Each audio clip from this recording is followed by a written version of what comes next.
Hello, my name is Manel Williams from Ending Well with Manel, and I'm excited for this new series. I'm doing an avatar series for all of us. You're going to see yourself in one of the people that I've interviewed, including myself. And we're talking about estates and what it looks like for you based on your life situation. So I have 4 different videos, one with a person who is married with no children. The second avatar is someone who is married with children. Another one who is not married but does have a child.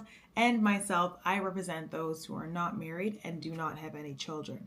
We do all of these interviews for you to see yourself and how we think about estate planning and the things we should possibly consider and how it affects our futures. I hope you enjoy this series. Today we are introducing Daniel, who represents the avatar of someone who is married with no children. Enjoy the video. Welcome. Thank you for being here, Daniel. I am excited to talk to you because you're in a space that many people aren't. But first, I want to talk about yourself. Okay? So you are currently married and no children. That's right. Okay. So we're going to talk a little bit about how you think about estate planning and kind of how that factors into your life. Yeah. But first, before we get started, it's the same question I ask everybody when we start.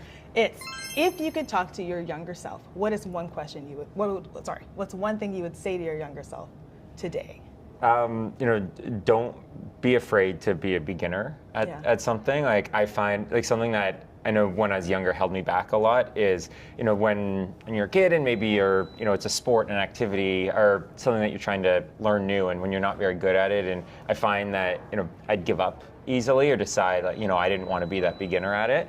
And if you want to get good at something, you got to be a beginner first. And kind of everything that I've been able to achieve as I've gotten older is because I was willing to be a beginner. Yeah, I'll take that. That's hard. We're in the golf sim right now, and it's hard because I still call myself a beginner. I think I'm officially out because I'm year 4 now, so I'm kind of like, you can't really say I'm a beginner anymore, but it still drives me crazy when I'm not great. Yeah. So yeah. Well, and there's always like other levels to get to, and I've been fortunate like in some things where I've been able to like, athletically for a while I was competing at a high level, and so like kind of around the people that I was around, they're like, oh, like, amazing, like you've gone so far, and then where my perspective would be and like who I was chasing, it's like, no, like I still have so far to go. So like I think everybody to some extent feels that like sort of imposter syndrome, and it's just kind of working through it. Yes, absolutely. I agree. I love that. We're all human. We're working through process here.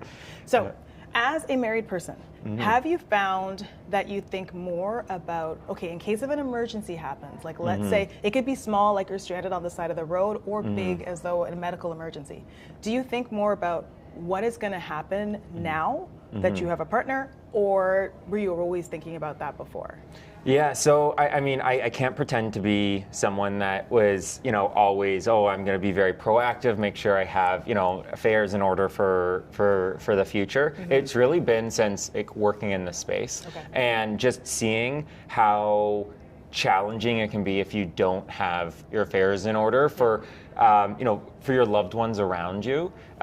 So something that I determined in 2025 I was going to do is by the end of the year I was going to make sure I had a will that was complete. So I finally I've got a will, and I'm 36, turning 37 this year. So not something that is a huge priority for a lot of people that are this age, but I've seen, because in this space you're dealing with a lot of older adults, and inevitably things happen as people get older, and you see the challenges if people don't have a will in place, if they don't have power of attorney, it really puts a lot of stress on families. So do you and your wife, do you talk about, okay, if something happens to me, everything is here? Or do you kind of just have this assumption that, okay, she knows my blood type, she knows all this stuff, it's going to be fine? Like, how do you guys navigate that?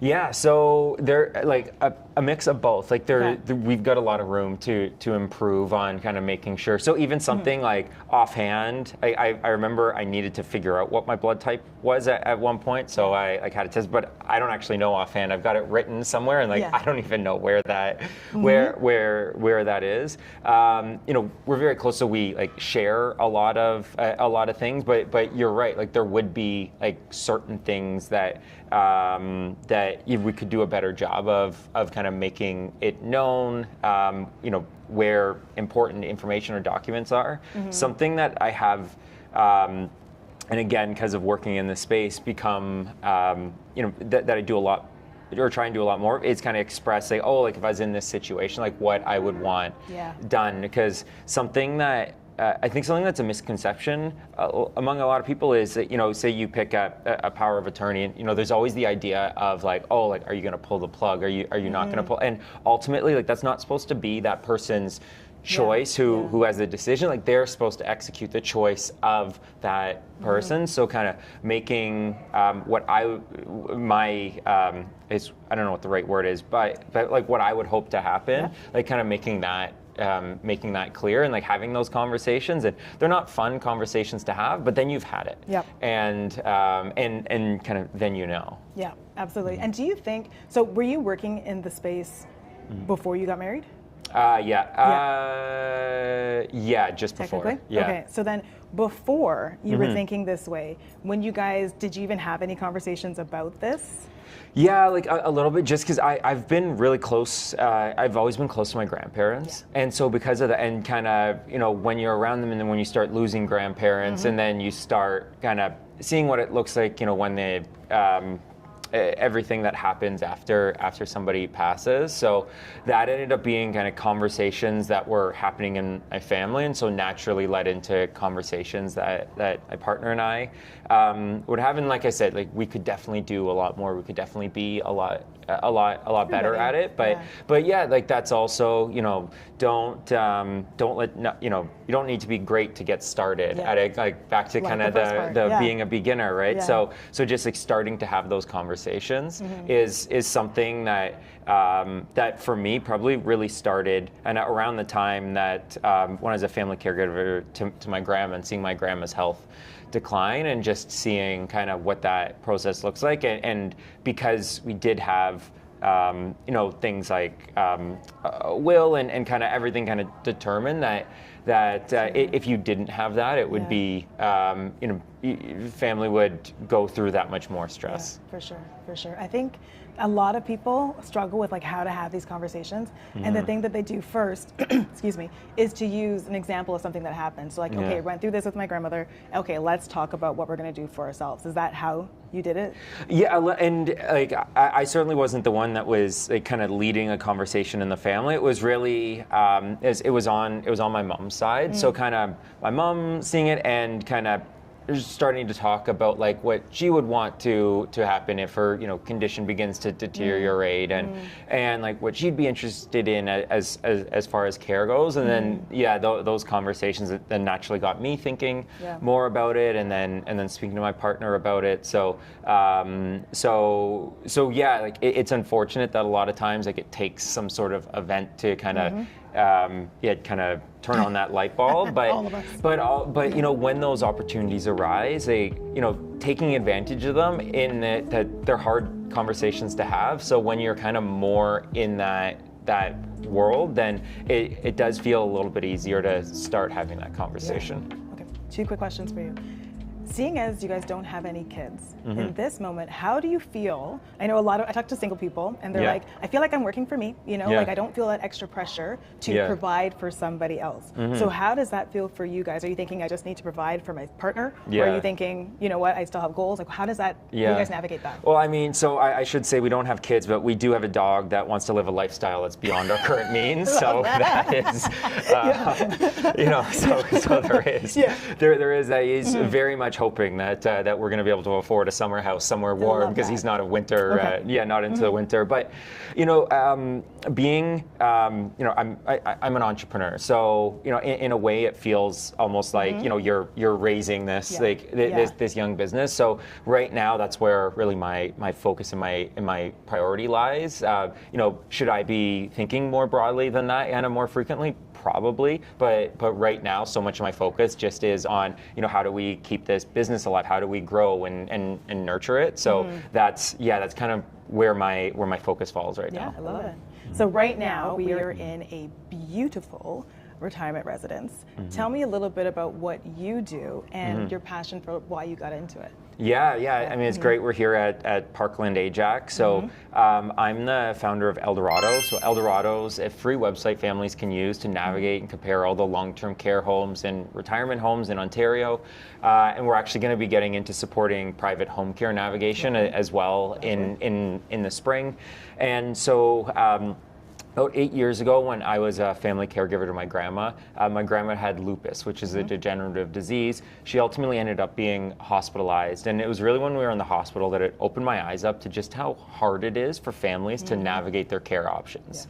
So we were paired with a social worker who, she was incredible and she really wanted to help, but at the end of the day, she only had so many resources that she could support us with. So if you can put yourself in the shoes of being a family member, you've got a aging loved one that's just been hospitalized, and now instead of being at her bedside, we were scouring the internet looking for information, calling around to different homes, going on tours. It was frustrating, it was overwhelming, and really felt like there's got to be a better way. Like, why is it easier to find the perfect hotel halfway around the world than it is to find elder care in our own backyard? So with Eldorado, we set out to build the first platform in Ontario that includes all the long-term care and retirement homes, so families have one place they can go to navigate all their licensed elder care options. I love that. I love it. And I can tell you, when we were going through this with my dad, it's exactly that. It was stress, it was overwhelm, and then we were doing it in the pandemic. So we couldn't even see. So there's the virtual tours and everything that they have on their site too. So it just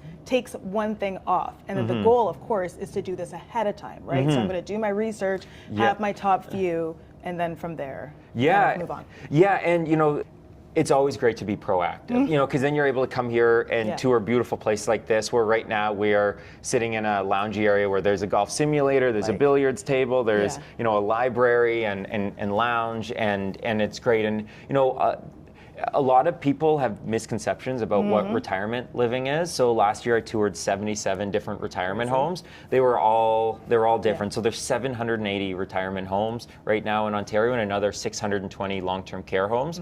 It's great if you're able to be proactive, but also, sometimes life gets in the way. So we also want to be there to support you, so that if suddenly you do end up, in a crisis and you've got to find care right away, then you can go on Eldorado. You can really start narrowing your focus on those homes that are most likely to be the best fit. And if you really find yourself in the crisis situation, we've launched the Retirement Living Availability Registry. So it's a database of retirement homes that have availability today. So if maybe a loved one's fallen, maybe there's been some sort of kind of change in condition or hospitalization. So if you're looking for care right away, then you can really focus on just those homes that have availability. Does that include respite care?